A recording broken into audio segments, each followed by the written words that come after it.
Bonjour à tous et bienvenue dans cette nouvelle vidéo, en fait la toute première vidéo sur cette chaîne. Je vais essayer de pas taper mon micro. Je m'appelle Audrey et je suis passionnée de couture. Donc, je suis sur Instagram déjà depuis quelques années. Le but pour moi maintenant de vous faire des vidéos sur YouTube, ça va être de vous intégrer dans les coulisses en fait de la création du vêtement. La façon dont je fonctionne, pour le moment en tout cas, je pars d'un tissu. En fonction du tombé, du métrage, je vais réfléchir à un projet qui pourrait lui convenir. En termes de style, en termes de choix de patron, il y a toutes des étapes qui rentrent en compte. Et je voudrais partager tout ça avec vous, donc j'espère que ça vous plaira. Voici donc le premier projet que je partage sur ma chaîne. Voici le tissu. C'est un crêpe de polyester qui vient des tissus du chien vert. Il est transparent, comme vous pouvez le voir. Je vais mettre ici en fait, ça sera plus parlant. Vous voyez quelque chose? Non. D'habitude j'évite le polyester, c'est vraiment pas une matière que j'aime bien. Mais là j'avais un peu flashé sur ces petits motifs léopard vert et bleu. Donc, je trouvais que ça restait assez subtil, sans que ça soit trop léopard. Donc j'ai 1m40. À la base j'avais pensé à faire une petite jupe.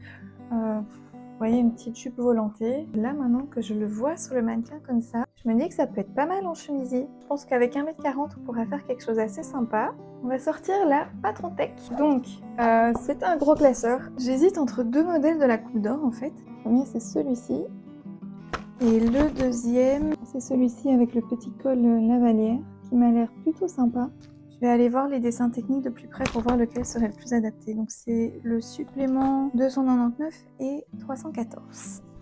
Je vais partir sur ce modèle-ci pour finir. Le fait que ce soit noué à la taille et qu'il y ait un volant dans le bas, je trouve qu'avec ce tissu, ça va donner plutôt bien.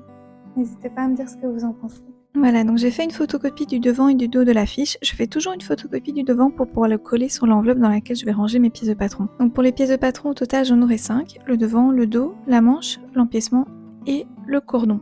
Alors je vois qu'ils ont prévu un élastique au niveau de la taille. Je comprends pas trop le principe de l'élastique étant donné qu'on a un cordon, donc je trouverais ça plus logique d'avoir une coulisse. Et comme mon tissu est transparent, je vais doubler le devant et le dos, et donc je ne vais pas utiliser d'élastique. Je vais plutôt surpiquer les deux tissus ensemble pour créer une coulisse afin de pouvoir passer le cordon. Avec la méthode de la coupe d'or, il faut toujours faire des vérifications de patronage. Après avoir tracé et découpé les pièces de patron, je suis venue assembler le dos et le devant le long des lignes de côté pour vérifier que la longueur était bonne et pour retracer les ongles.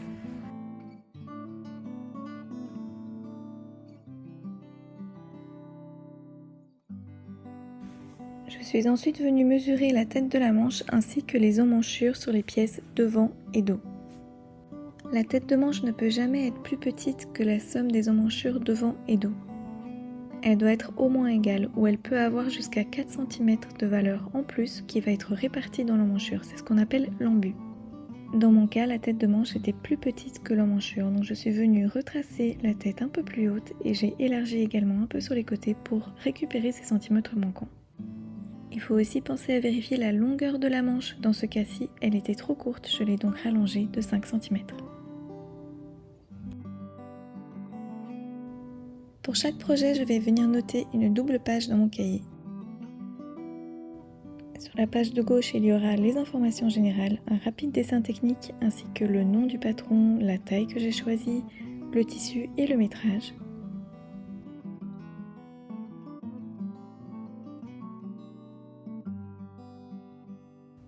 Et sur la page de droite, je vais venir noter toutes les modifications du patron que j'ai dû faire pour adapter à ma morphologie et à mes mesures. Une fois le projet terminé, je vais venir coller un petit morceau de chute de tissu. Je vous retrouve aujourd'hui avec une luminosité pourrie. J'ai mis la lumière artificielle, donc si vous voyez du rond dans mes lunettes, c'est normal. Je vais en Belgique, donc va falloir s'y habituer. Donc j'ai le patron qui est prêt, je vais d'abord découper dans ce tissu, je sais pas trop ce que c'est, on va vérifier. C'est un tissu que j'ai récupéré d'une couturière à la retraite, donc elle m'a gentiment offert tous ces tissus. Je vais couper un petit morceau et le brûler pour voir ce que c'est. Je sais pas si vous arrivez à bien voir, mais ça a clairement fondu, donc c'est du polyester. Quand je mets le patron sur le mannequin, je suis en train de me demander si le décolleté est pas un tout petit peu trop haut, mais ça on verra à l'essayage avec la toile, parce que c'est quelque chose qu'on peut facilement redescendre si jamais. Je dois changer mon aiguille parce que c'était une stretch. Là où il y a l'épingle, c'est l'aiguille qui est sur la machine. Je la remets ici, j'enlève l'épingle, je la mets sur Microtex taille 70 et là je remets ma nouvelle aiguille sur ma machine. Et cette petite chose va dans le boîtier comme ça. J'ai toujours accès. Pour les fronces, j'ai piqué 2 lignes parallèles. Ce que je fais d'abord, c'est que je vais venir marquer le milieu des 2 pièces. Ensuite, je vais venir épingler la pièce des 2 côtés, aux 2 extrémités. Ainsi qu'au milieu. Et je vais maintenant venir tirer sur les 2 fils des 2 extrémités pour pouvoir répartir les fronces de façon équitable. On doit faire en sorte qu'il n'y ait pas plus de plis d'un côté que de l'autre. Il faut que ça soit bien réparti de façon équitable.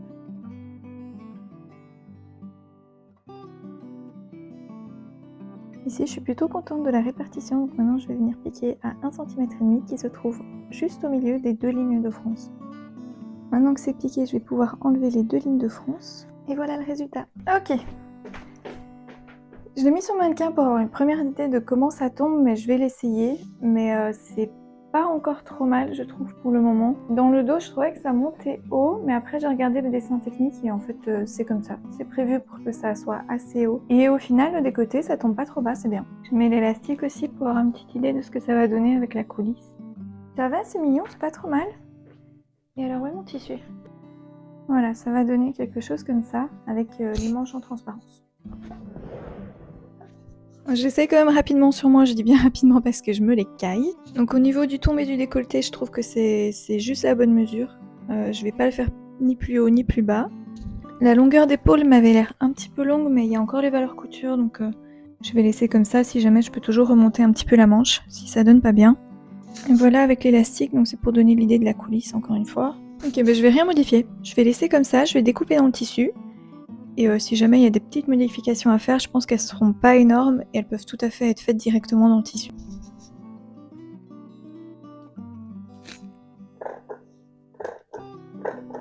Alors au niveau des patrons, on nous dit que pour les coulisses, on doit couper une bande de 1,5 cm de large, d'une longueur d'environ 160 cm. Du coup, j'ai coupé dans mon tissu. Je sais pas trop comment je vais faire parce que ça me semble vraiment très très fin. Donc j'ai pris ce tout petit outil là pour faire du biais, mais même comme ça me semble quand même extrêmement fin parce qu'on doit le plier, on doit le coudre et puis ou le retourner ou alors le plier comme biais, mais je trouve ça un peu trop fin, non? 1,5 cm. Oh, ça y est, le front est tombé. C'est 1,5 cm sans les valeurs couture. Donc en fait, il faut que je coupe des bandes de 2,5 cm. C'est déjà bien plus logique, non? Ok, donc voilà ce que ça donne maintenant. Ce sont les bandes de 2,5 cm. Et du coup, je prends cet outil-là. Comme ça, je vais venir plier la bande tel un biais et je vais pouvoir coudre sur le bord. Je sais d'avance que je vais un peu galérer parce que ce tissu ne marque pas super bien au fer. Vous voyez, le biais ne reste pas plié. L'idée ici est de venir prendre la bande pré-pliée, de la plier en deux et de venir piquer très près du bord pour avoir cette largeur-là qui va être le cordon qu'on va glisser dans la coulisse.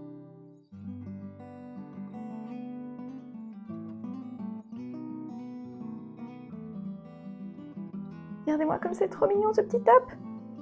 On va repasser maintenant les petites fronces avec les valeurs couture vers le haut. On va essayer de ne pas écraser les fronces avec le fer. Juste une petite update par rapport à la doublure. Donc je suis désolée, la luminosité est en train de diminuer minute après minute. Donc je vais bientôt finir pour aujourd'hui. Donc en ce qui concerne la doublure, je vais enlever les fronces parce que je trouve que ça apporte trop d'épaisseur au tissu, au vêtement, pardon. Pas au tissu. J'ai déjà repiqué le côté devant, donc je vais juste venir tracer une ligne du point d'épaule en colure jusqu'au milieu du décolleté. Et pour le dos, quand j'enlève les fronces, l'excédent de tissu va être au niveau des emmanchures. Du coup, je vais retracer l'emmanchure. En fait, je voudrais que la doublure elle fasse juste office d'opacité pour éviter que mon tissu soit transparent, quoi. Mais j'ai pas envie d'avoir les fronces qui apportent plus de volume. Les fronces, elles seront uniquement sur le tissu principal. Alors le décolleté étant coupé un peu dans le biais, je vais venir mettre une bande de thermocollant. C'est pour éviter que le décolleté se détende. Alors la bande de thermocollant, on vient évidemment la placer sur l'envers du tissu, pas sur l'endroit. Je suis en train de découdre mon décolleté parce que la raison pour laquelle il y avait une bosse ici au milieu devant, c'est parce que, comme vous savez, j'ai enlevé les fronces de la doublure et du coup j'ai recoupé le décolleté. Sauf que, erreur de ma part, j'ai pas mesuré le décolleté de la doublure et il s'avère qu'il est 1 centimètre plus court que le tissu principal. Faire et défaire, c'est aussi travailler. Ma mère me disait toujours ça quand j'étais petite et j'ai jamais vraiment compris ce que ça voulait dire jusqu'à ce que je commence la couture. Là, j'ai très vite compris. Elle a eu bonjour de Bob. C'est un gros bébé. Tu t'installes tranquillou et moi je continue à coudre, ça te va?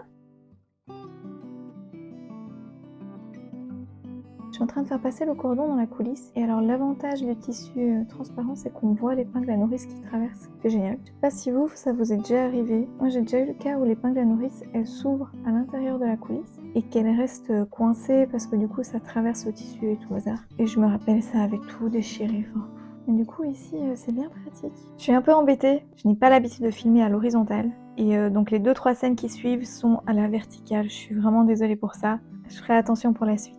Alors je vais toujours vous regarder avec la tête un peu sur le côté parce que si je me mets de face, j'ai les gros ronds de lumière dans les lunettes. Donc s'il y en a parmi vous qui sont porteurs de lunettes, si vous avez des conseils à me donner, je suis preneuse. Alors ça faisait un bec ici au milieu du décolleté et maintenant c'est corrigé. Donc j'ai enlevé 1,5 cm tout le long du milieu devant. Voilà, donc si je modifie le patron, en gros, ça fait ça. J'ai tout fait hors caméra, j'ai dû enlever le cordon, j'ai dû enlever les surpiqûres de la coulisse. Ensuite venir piquer sur la doublure et sur le tissu séparément évidemment. Ensuite j'ai refait les surpiqûres et j'ai repassé le cordon. Voilà, donc il me reste à faire les ourlets et à monter les manches. Et puis il me reste encore un élastique aux manches et a priori on sera pas trop mal. En fait vous voyez rien. Voilà, c'est mieux. C'est ça que vous voulez voir, c'est pas ma tête. Voilà, c'est terminé. Normalement, je suis censée mettre des élastiques aux manches, mais je ne suis pas sûre que je vais le faire. Parce que je suis pas une grande fan des élastiques. Par contre, je viens d'avoir une idée. Vous pensez que ça donnerait quoi des smocks aux manches? Et je peins des petits smocks à la main, avec un fil élastique pour que ça puisse justement faire passer la main et que ça serre au poignet. Toujours que j'ai des idées en dernière minute. Et je pense que c'est ce que je vais faire. Alors je vais vous montrer 2 types de smocks. On va commencer par le non extensible. Donc sur un morceau de tissu, je vais venir dessiner des petits points à 1 cm de distance. Et alors la largeur va dépendre de ce que vous avez envie. Il faut un minimum de 3 ou 4 lignes pour qu'il y ait un joli rendu. Alors l'idée du smock à la main, c'est qu'on va venir avec du fil et une aiguille, lier 2 points ensemble et faire des petits nœuds. Avec mon aiguille, je vais passer au prochain point. Je vais lier ces deux-ci ensemble. Je passerai au prochain et je lierai ces deux ensemble.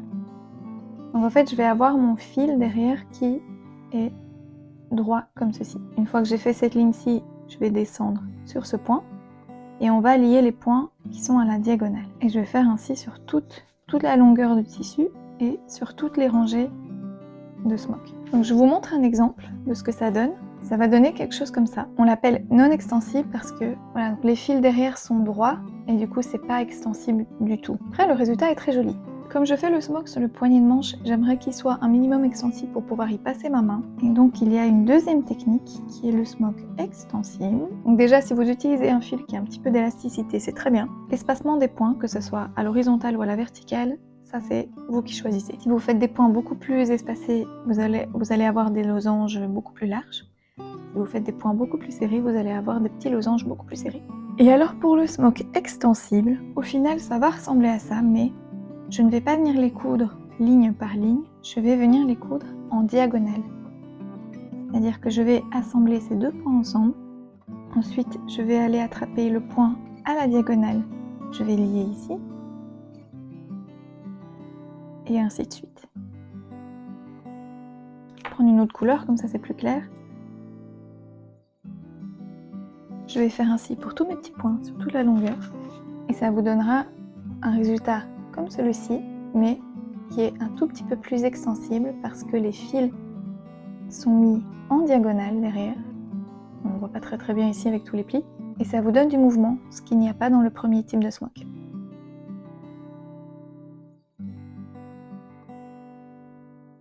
Voilà, je vous fais un petit zoom, comme ça vous pouvez voir tous les petits points.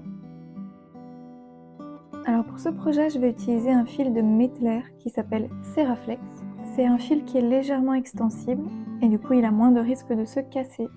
Voilà, donc j'ai déjà commencé une partie, donc je vous montre ce que ça donne. Ici c'est sur l'envers. Sur l'endroit du coup ça va faire ça. Voilà, donc je vous montre la technique, j'ai dessiné des petits points. Les derniers points que j'ai rejoints sont ici. Donc les prochains que je dois rejoindre, ce sont ces deux-ci ensemble et remonter dans la diagonale en joignant les deux points.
Et vous continuez ainsi sur tous les points jusqu'à faire le tour du poignet.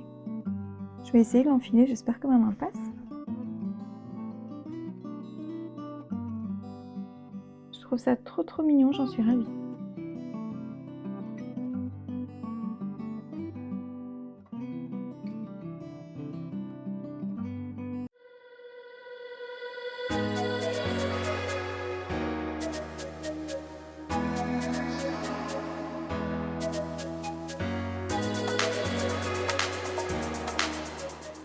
Et voilà, le premier projet terminé. En ce qui concerne la coupe d'or, moi c'est une méthode que j'aime beaucoup, mais il faut quand même des bases de patronage pour pouvoir s'en sortir, surtout pour faire les ajustements à vos mesures et à votre morphologie. Je l'avais déjà testé une première fois il y a très longtemps, je crois que c'était en 2016-2017 et je n'avais aucune notion de patronage et la méthode a vraiment été très difficile. Si vous êtes encore là, je vous en remercie, j'espère que vous avez passé un très bon moment en ma compagnie. N'hésitez pas à mettre un petit pouce en l'air ou un commentaire pour me dire ce que vous en avez pensé. Je vous dis à bientôt dans une prochaine vidéo.